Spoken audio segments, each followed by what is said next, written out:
बरकातुहू।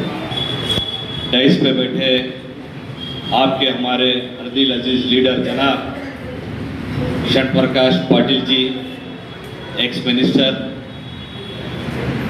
जनाब जब्बार गोला साहब, अहमद इस्लाम साहब, जनाब दस्ती साहब, जनाब खदीर चोंगे साहब, गेसुदरा साहब, तमाम अहदेदारान, साजिद गुंजोली साहब और उर्दू के तमाम कायदीन और ख़वातीन, आज जनाब अल्लामा इकबाल साहब का जन्मदिन पे ये प्रोग्राम रखा गया है। बड़ी खुशी की बात है। मैं अपने स्पीच को अल्लामा इकबाल साहब के एक शेर से शुरू करता हूँ। गीता और कुरान को कभी लड़ते नहीं देखा, गीता और कुरान को कभी लड़ते नहीं देखा, और जो इनके लिए लड़ते हैं उनको कभी पढ़ते नहीं देखा।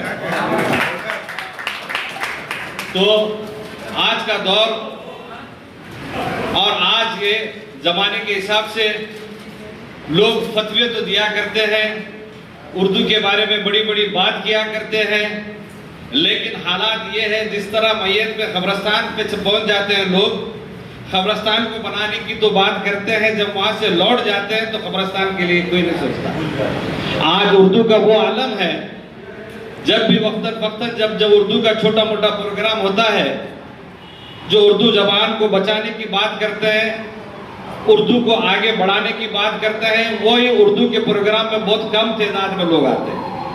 अफसोस की बात है, आज यहाँ पर उर्दू के चाहने वाले तमाम लोगों के साथ साथ जनाब षण प्रकाश पाटिल और दस्ती साहब भी जो है ना, ये उर्दू जबान को, मैं जनाब नीलकंठ बोलगे साहब कांग्रेस के जो है वरिष्ठ नेता जी का वेलकम करता हूं। हम जिस तरह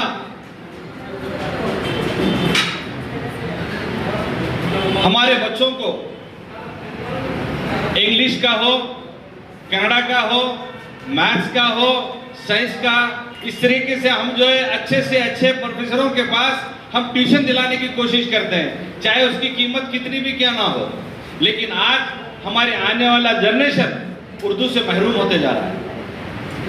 उनको उर्दू पढ़ाने के लिए क्या कोशिश है हमारे माँ बाप की, हमारे पेरेंट्स की।